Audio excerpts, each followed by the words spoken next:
Hello दोस्तों, नमस्कार। स्वागत है आपका आपके यूट्यूब चैनल एग्ज़ाम 91 पे। दोस्तों, हम लोग जो सीरीज कर रहे थे जिसमें ये लोअर टू का जो है एग्ज़ाम है, उसमें ये 30 तारीख का एग्ज़ाम है और वो 1 अक्टूबर का था, ये 30 सितंबर का एग्ज़ाम है।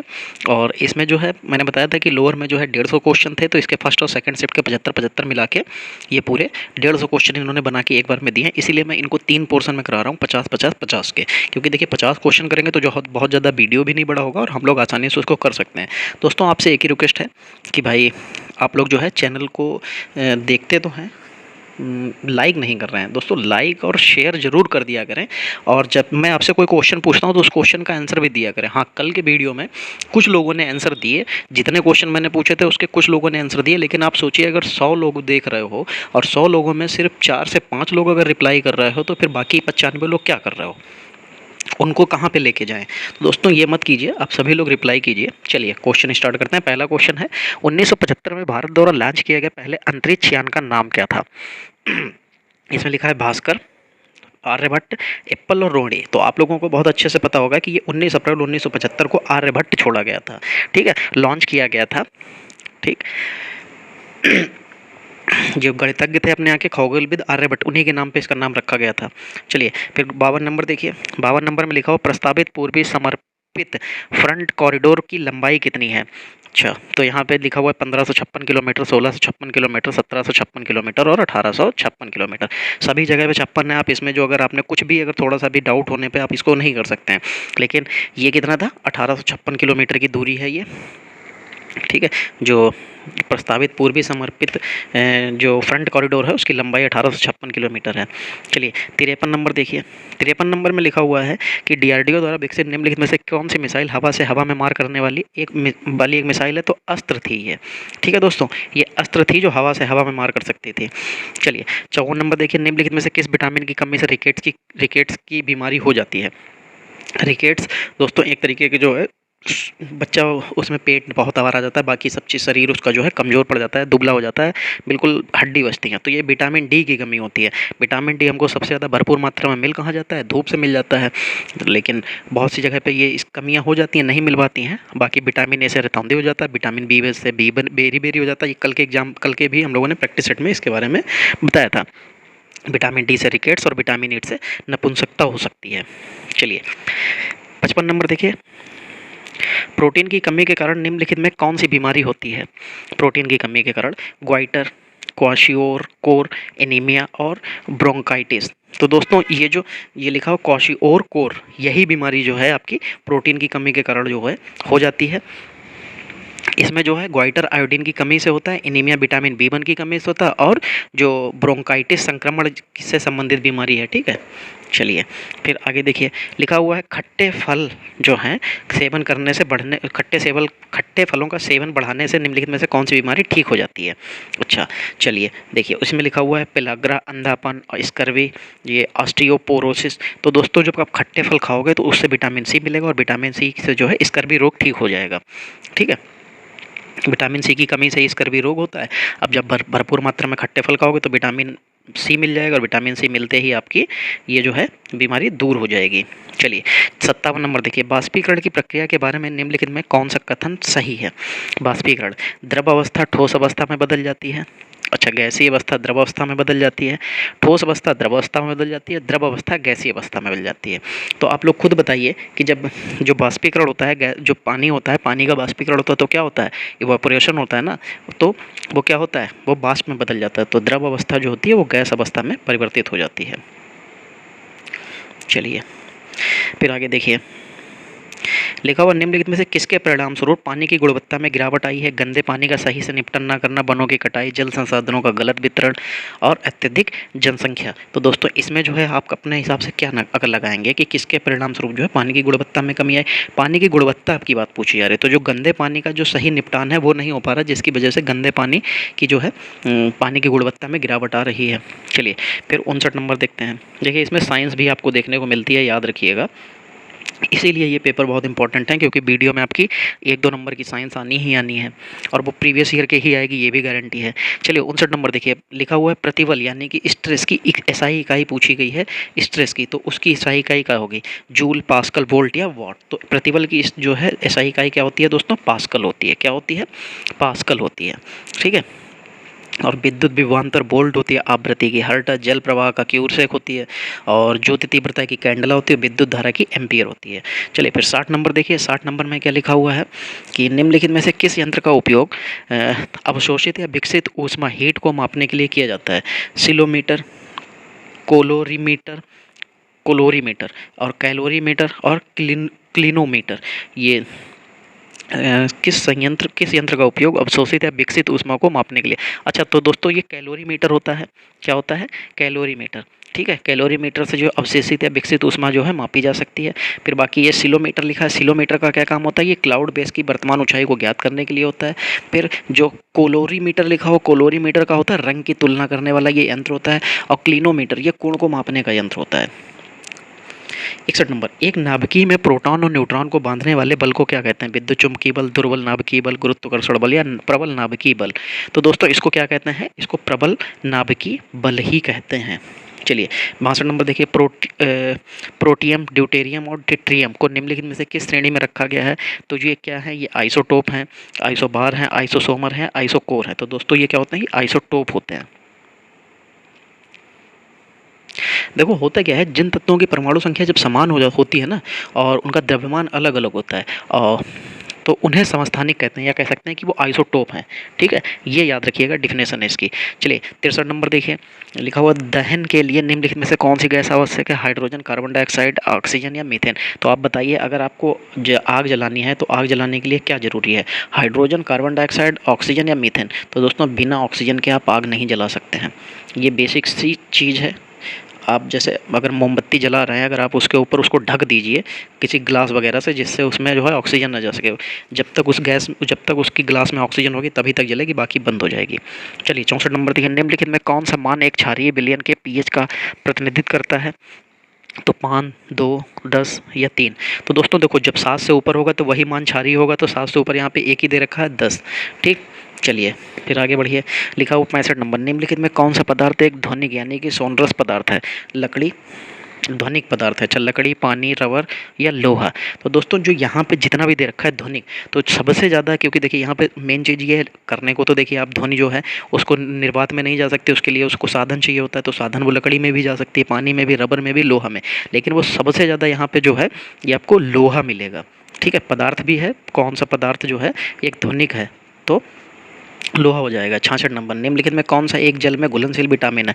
तो ये यहाँ पे मैं आपको 10 बार कितने बार ये क्वेश्चन मैं आपको बता चुका हूँ कि जल में घुलनशील सिर्फ 2 ही होते हैं, कौन कौन से, बीसी, कौन कौन से, बीसी होते हैं जल में घुलनशील, और बाकी सब आपके जो होते हैं 4 ADE के, ये आपके बसा में घुलनशील होते हैं। तो क्या बताया, बीसी, तो बीसी क्या होता है, जल में घुल जाता है, तो सी यहाँ पे है जल में घुलनशील, सी हो जाएगा। चलिए 67 नंबर, रिमझिम के चिकित्सक ने उसे संतृप्त बसा यानी कि सैचुरेटेड वाले भोजन को अधिक सेवन न करने की सलाह दी।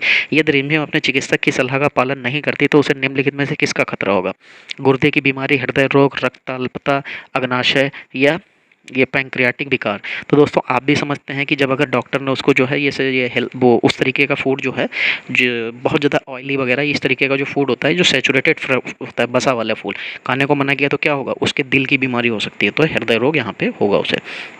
खैर ये क्वेश्चन पेपर तो सरल लग रहा है अभी तक तो। चलिए 68 नंबर, निम्नलिखित में कौन सा फास्फोरस का एक प्रमुख स्रोत है। फास्फोरस की बात की जा रही है तो आलू, आंवला, संतरा या दूध। अगर आपको फास्फोरस चाहिए तो दूध में जो होता है कैल्शियम और फास्फोरस दोनों भरपूर मात्रा में होते हैं, तो आपको दूध पीना पड़ेगा। चलिए 59 नंबर कि निम्नलिखित में से कौन सा कूट पार्ट यानी कि फ्लैश फीट है जिसे अमीबा अपना भोजन को निगलता है। चलिए एक्सपोडिया है, ये एसोडोपिया है, फ्लोस्पोडिया है या सिटियोक्लोपोडिया है। तो ये दोस्तों ये स्थियोडोपिया जो है यही जो है कूट पार्ट है जो अमीबा अपने भोजन को निगलता है। चलिए हमारे शरीर में कुल पोषक तत्व और खनिज अवशोषण का 90% हिस्सा कहाँ होता है। वृक्क में, बड़ी आंत में, अमाशय में या छोटी आंत में। तो दोस्तों इसने जो पूछा है उसके हिसाब से हमारे शरीर में कुल पोषक तत्व और खनिज अवशोषण का 90% हिस्सा कहाँ होता है? तो देखो बड़ी आंत हमेशा लंबाई में छोटी होती है और छोटी आंत बड़ी होती है, ठीक है, लंबाई में। तो जब वो छोटी आंत बड़ी है तो उसी में 90% हिस्सा जो है पोषक तत्व और खनिज पदार्थों का जो हमारे छोटी आंत में ही रहेगा, ठीक है। क्योंकि छोटी आंत जो होती है हमारे भोजन में अधिकांश पोषक तत्वों और अवशोषण को अवशोषित कर लेती है। छोटी आंत जो है मानव पाचन तंत्र का वह हिस्सा है जो भोजन का पाचन पूरा करती है, ठीक है। चलिए 71 नंबर देखिए, लिखा हुआ निम्नलिखित में से निकट दृष्टि दोष के रूप में जाना जाता है। निकट, देखिए निकट में छोटी की मात्रा लगती है, ना में छोटी की मात्रा, तो छोटी की मात्रा मतलब अवतल, ठीक है। अवतल, अवतल निकट दृष्टि दोष के रूप में जाना जाता है। तो मतलब यहाँ पे इन्होंने ये तो पूछा नहीं कि कौन सा लेंस यूज करोगे, लेकिन इन्होंने पूछा जो निकट दृष्टि दोष है उसको क्या कहते हैं। तो इसको कहते हैं मायोपिया दोस्तों, ठीक है। और दूसरा हाइपर मायोपिया मेट्रोपिया होता है, ठीक है। इसमें दूर की वस्तु दिखाई नहीं देती, जो हाइपर मेट्रोपिया होता है। मायोपिया में आपको नज़दीक की वस्तु दिखाई नहीं देती है। चलिए, एक्सरे की खोज किसने की थी? एक्सरे की खोज रोंटजन ने की थी। गैलीली, जे टॉमसन, एडविल हबल और ये अच्छा डब्ल्यू जे रोंटजन, ये इन्होंने डब्ल्यू जे रोंटजन ने 1895 में की थी, ठीक है। चलिए 73 नंबर देखिए, 73 में लिखा समय की एसआई इकाई क्या है? 73 में समय की एसआई इकाई पूछा है। तो चलिए देखिए, घंटा, सेकंड, मिनट और मिली सेकंड। तो दोस्तों हमेशा याद रखिएगा समय जो है वो ज़्यादातर आपका सेकंड में ही काउंट होता है। बहुत कम ऐसी जगह हैं जहाँ पे ओवर में आता है और तो इसलिए आपको जो है सेकंड पे ही जाना पड़ेगा। चलिए प्रोटीन, पोषक तत्वों में से एक जो कैलोरी प्रदान करता है। अच्छा, प्रोटीन जो है कितने पोषक तत्वों में से एक है जो कैलोरी प्रदान करता है? अच्छा, 4, 3, 2 या 5? तो दोस्तों जो प्रोटीन पोषक तत्वों में से जो है वो 3 ऐसे पोषक तत्वों में से एक है जो कैलोरी प्रदान करता है। कौन कौन से? कार्बोहाइड्रेट, प्रोटीन और वसा होते हैं, ठीक है। प्रोटीन जो होते हैं वो प्रति ग्राम 4 कैलोरी देते हैं, कार्बोहाइड्रेट प्रति ग्राम 4 कैलोरी देते हैं और वसा जो है प्रति ग्राम 9 कैलोरी ऊर्जा प्रदान करती है। चलिए, निम्नलिखित में से कोबालमिन का नाम निम्नलिखित में से क्या है? अच्छा, इनमें से विटामिन जो है लिखे हुए हैं, इनमें से कोबालमिन नाम पूछा है किसका होता है? अच्छा, कोबालमिन नाम तो दोस्तों B12 का होता है, ठीक। वैसे इसका नाम जो पूरा नाम होता है वो साइनोकोबाल्मिन होता है, ठीक है। इसीलिए यहाँ पे कोबाल्मिन लिखा हुआ है, आप कंफ्यूज हो जाएंगे। सोबा कोबाल्मिन होता है, साइनोकोबाल्मिन होता है, ये विटामिन B12 का नाम होता है। चलिए मैं आपको सारे बता देता हूँ। विटामिन बी का जो रासायनिक नाम होता है वो थाइमिन होता है, विटामिन B2 का राइबोफ्लोविन होता है, फ्लेविन होता है, विटामिन B3 में का नियासिन होता है, विटामिन B5 का जो है पेंटोथेनिक होता है और B6 का पायरोडॉक्सिन होता है और B12 का साइनो कोबाल्मिन होता है। यहाँ पे इसीलिए कोबाल्मिन लिखा है, साइनो नहीं लिखा है। कई बार इसी में कन्फ्यूजन में आप लोग क्वेश्चन को गलत भी कर देते हैं। चलिए कोई नहीं। जब आप नई एक्सेल वर्कबुक खोलते हैं तो खोलने के समय डिफ़ॉल्ट रूप से कितनी वर्कशीट दिखाई देती हैं? 2, 3, 5 या 7? तो दोस्तों जब भी कभी हम लोग जो है जब नई एक्सेल वर्कबुक खोलते हैं तो उस समय पे हमें डिफ़ॉल्ट रूप से सिर्फ 3 ही दिखाई देती हैं, बाकी उनको कम और ज़्यादा फिर हम लोग बाद में कर सकते हैं। चलिए 77 नंबर देखिए, लिखा हुआ है फोटोशॉप ऐसा सॉफ्टवेयर प्रोग्राम है जिसे उपयोग इमेज एडिटिंग, ग्राफिक डिज़ाइन और डिजिटल आर्ट के लिए बड़े पैमाने पर किया जाता है। निम्नलिखित में से किस कंपनी के पास इस सॉफ्टवेयर को बेचने का अधिकार है? अच्छा, ये लिखा हुआ है माइक्रोसॉफ्ट, एप्पल और ऑर्केल कॉरपोरेशन या एडोब। तो दोस्तों ये जो फोटोशॉप जो है ये एप्पल का सॉफ्टवेयर है, इसी के पास जो है उसके बेचने का अधिकार है। चलिए 78 नंबर देखिए, नहीं एप्पल के पास कहाँ यार, ये तो एडोब का फोटोशॉप है। एडोब फोटोशॉप आता है, एडोब का है दोस्तों, सॉरी वो कन्फ्यूजन हो गए, एडोब का है, एप्पल का नहीं है। एडोब फोटोशॉप के नाम से आता है। चलिए 78 नंबर फिर देखिए, एज वर्व सिस्टम्स लिमिटेड निम्नलिखित में से किस भारतीय आईटी कंपनी का पूर्ण स्वामित्व वाली कंपनी है? ये इन्फोसिस की कंपनी है दोस्तों, ये इन्फोसिस। अभी जो कपिल शर्मा में जो वो लेडीज आई हुई थी रवीना टंडन वाले शो में, अगर जिसने भी देखा होगा तो उनको पता होगा कि इन्फोसिस उन्हीं की कंपनी है, जो कि इस समय पे यूके के जो प्रधानमंत्री हैं उनकी वो सासू माता हैं। इस इन्फोसिस कंपनी की जो चेयरपर्सन है, चेयरपर्सन क्या उनके हस्बैंड चलाते हैं, लेकिन उनकी वाइफ जो है, जो इन्फोसिस के जो चेयरपर्सन या चेयरमैन है, उनके दामाद ही इस समय पे आपका ये यूके के इस समय प्रधानमंत्री हैं। चलिए 79 नंबर देखिए, निम्नलिखित में से कौन सा देश उत्तर प्रदेश राज्य के साथ एक अंतर्राष्ट्रीय सीमा साझा करता है? तो उत्तर प्रदेश जो है नेपाल के साथ मिलता है, सबसे सरल क्वेश्चन, नेपाल के साथ जो है इसके उत्तर प्रदेश के कितने लगते हैं? उत्तर प्रदेश के शायद शायद हमें लगता है 8 जिले लगते हैं। चलिए, उत्तर प्रदेश का निम्नलिखित में से कौन सा जिला इस राज्य के अन्य जिलों से घिरा हुआ है, यानी किसी अन्य राज्य का देश के साथ सीमा साझा करता है? ठीक, तो दोस्तों देखो ललितपुर जो है, ठीक है, कौन सा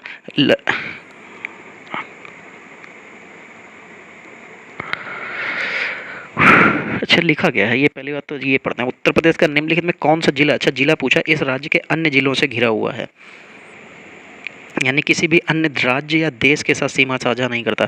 अच्छा ठीक है, सहारनपुर, देवरिया, ललितपुर। ललितपुर तो मध्य प्रदेश से हो जाता है, देवरिया भी शायद हमें लगता है झारखंड से मिलता है, और सहारनपुर तो 3 स्टेट से मिल जाता है। तो हरदोई ही एक ऐसा जिला है जो किसी से नहीं मिलता, और मैं हरदोई जिले से ही बिलोंग करता हूँ। चलिए 81 नंबर, अनुभवी सुपरस्टार अमिताभ बच्चन उत्तर प्रदेश के किस शहर से हैं? तो दोस्तों ये प्रयागराज से हैं, जो कि इलाहाबाद हुआ करता था, प्रयागराज हो गया है। प्रसिद्ध बांके बिहारी मंदिर उत्तर प्रदेश के किस शहर में स्थित है? तो दोस्तों बांके बिहारी मंदिर कहाँ पे स्थित है? आपको ये बहुत सरल क्वेश्चन है, पता होगा, वृंदावन में स्थित है। चलिए 83 नंबर, निम्नलिखित में कौन सा उत्तर प्रदेश का राजकीय पशु है? तो बारहसिंगा है, राजकीय फूल पलाश है। ठीक है, उत्तर प्रदेश का सहारनपुर शहर निम्नलिखित में से किस कला और शिल्प के लिए प्रसिद्ध है? सहारनपुर जो है दोस्तों वो लकड़ी की नक्काशी के लिए फेमस है। ठीक है, यूपी को आप ऐसे ही याद कीजिए। देखिए यूपी में मैं आपको यहाँ पे बहुत विस्तारित नहीं बताऊंगा यहाँ पे बैठ के कि दोस्तों ये इसके लिए है, ये उसके लिए है। ठीक, वैसे मैं यहाँ पे ये ज़रूर बता देता हूँ, जो चूड़ियाँ बनती हैं दोस्तों वो आपकी बनती हैं फिरोजाबाद में, इत्र और सुगंध कन्नौज में, और कालीन जो है वो कालीन कहाँ पे यार बनता है? मिर्ज़ापुर में।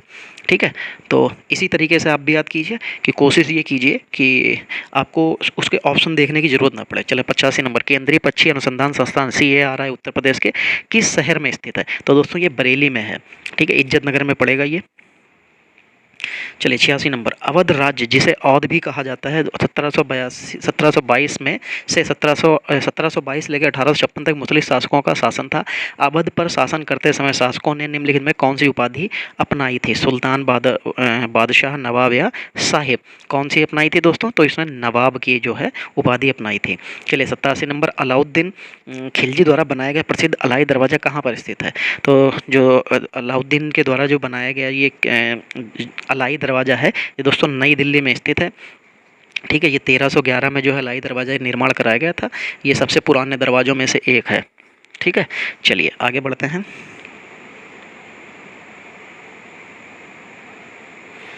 श्रीरंगपट्टनम का ऐतिहासिक शहर जिसे टीपू सुल्तान और उसके पिता हैदर अली की कब्रों का घर माना जाता है, वह निम्नलिखित में से किस शहर के से लगभग 15 किलोमीटर की दूरी पर स्थित है?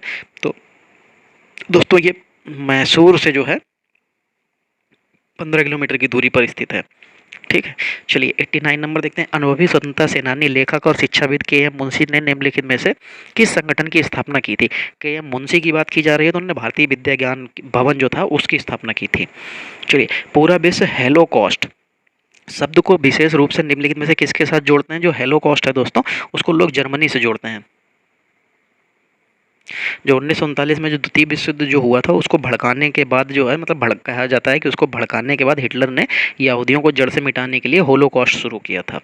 ठीक है, होलोकॉस्ट समूचे यहूदियों को जड़ से मिटाने का सोचा समझा एक योजनाबद्ध प्रयास था। चलिए 91 नंबर देखते हैं, मुगल शासन के दौरान एक कोतवाल की सही भूमिका क्या थी? मुगल काल के दौरान कोतवाल की भूमिका पूछी जा रही, तो युद्ध के लिए सेना का नेतृत्व करना, राजकोष को बनाए रखना, राजस्व एकत्रित करना, कानून और व्यवस्था बनाए रखना। तो जो कोतवाल होता था वहाँ पर कानून व्यवस्था बनाए रखने के लिए रखा गया था। चलिए, बाल विवाह अवरोध 1929 में निम्नलिखित में से किस अन्य नाम से भी जाना जाता था? शारदा अधिनियम, विजय लक्ष्मी पंडित अधिनियम, नायडू अधिनियम, नानावटी अधिनियम? कोई नहीं, ये शारदा अधिनियम के नाम से जाना गया था। चलिए लास्ट पेज है और लास्ट के कुछ 7 से 8 क्वेश्चन है। स्वामी दयानंद सरस्वती ने किस शहर में पहली बार 1875 में आर्य समाज की स्थापना की थी? बॉम्बे, मुंबई, जो अब मुंबई है, अहमदाबाद, पुणे, कलकत्ता है, अब जो कोलकाता है। तो दोस्तों दयानंद सरस्वती ने जो 1875 में आर्य समाज की स्थापना की थी वो मुंबई में की थी। ठीक है, 94 नंबर देखिए, मैगस्थनीज जिसमें भारत के बारे में अपनी प्रसिद्ध पुस्तिका जो प्रसिद्ध ग्रंथ था इंडिका लिखा है, वह मूल रूप से किस देश का था? पुर्तगाल, ग्रीस, मिस्र या तुर्की? तो दोस्तों वो ग्रीस का था। ठीक है, कहाँ का था? ग्रीस का था। ठीक है। ये जो मेगास्थनीज जो था, ये सेलुलस, ये चंद्रगुप्त मौर्य के राज्यसभा में भेजा गया था, सेलुकस के द्वारा भेजा गया था। ठीक, जो कि एक यूनानी ग्रीस था। ठीक है, इसने भारत में रहकर बहुत कुछ देखा सुना और उसके बाद में उसका वर्णन अपनी इंडिका पुस्तिका में लिखा है उसने। ठीक है, मेगास्थनीज जो था यूनान का वासी था।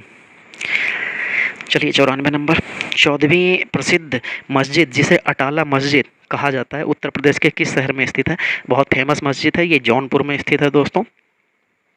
चलिए 96 नंबर देखिए, ग्रीनविच टाइम यानी कि जो जीएमटी ग्लोबल पर टाइम जोन की शुरुआत का प्रतीक है और किसी भी देश में समय जीएमटी के आगे या पीछे देश की घंटों की संख्या को मापने का समय है। ग्रीनविच निम्नलिखित में से किस शहर के पास स्थित है? दोस्तों ये लंदन में स्थित है। ठीक है, कहाँ स्थित है? लंदन में स्थित है। और जो इंडिया का, भारत का जो मानक समय है ग्रीनविच से, वो 5.5 घंटे जो है आगे रहता है। चलिए 97 नंबर देखिए, चोल नाइकन, करुम्बा, कोटुनाइकन और कादर और कोरोगा भारत के किस भाग के आदिम जनजाति समूह हैं? तो दोस्तों ये जो है, ये केरल भाग के जो हैं, केरल के हैं ये आदिम जनजाति समूह। चलिए, हीरो साइकिल दुनिया में सबसे बड़े साइकिल निर्माताओं में से एक है। 1956 में उन्होंने पहली बार किस शहर में अपनी दुकान की स्थापना की थी? अच्छा, ये भी क्वेश्चन पूछा जा सकता है। चलिए भाई, लुधियाना पंजाब में उन्होंने सबसे पहले इनकी स्थापना की थी। खैर ये तो है, उसकी साइकिल तो बहुत मजबूत और बढ़िया होती थी। चलिए फिर देखिए, ट्राफलगर स्क्वायर विश्व के किस शहर में स्थित है? जो ट्राफलगर स्क्वायर विश्व के किस शहर में स्थित है, ये पूछा जा रहा है। तो दोस्तों ये लंदन में स्थित है। फिर लास्ट क्वेश्चन है, राइटर्स बिल्डिंग भारत की किस राज्य सरकार का सचिवालय भवन है? राइटर्स बिल्डिंग की बात की जा रही है। अच्छा, तेलंगाना सरकार, कर्नाटक सरकार, पश्चिम बंगाल सरकार या गुजरात सरकार? तो दोस्तों ये पश्चिम बंगाल सरकार का जो है सचिवालय है। चलिए दोस्तों, आज के हमारे जो पूरे 50 क्वेश्चंस हैं ये यहीं पे समाप्त होते हैं। अगर आपको ये सेशन अच्छा लगा है तो आप वीडियो को लाइक ज़रूर कर दें दोस्तों। आपके वीडियो के मतलब आपका जो लाइक होता है उसी की भूख रहती है हम लोगों को। तो आप वीडियो को लाइक ज़रूर कर दें, वीडियो को शेयर कर दें, और अगर आप चैनल पर नए आए हैं तो चैनल को सब्सक्राइब जरूर कर लें। चलिए दोस्तों, मिलते हैं अगली क्लास में, तब तक के लिए जय हिंद दोस्तों।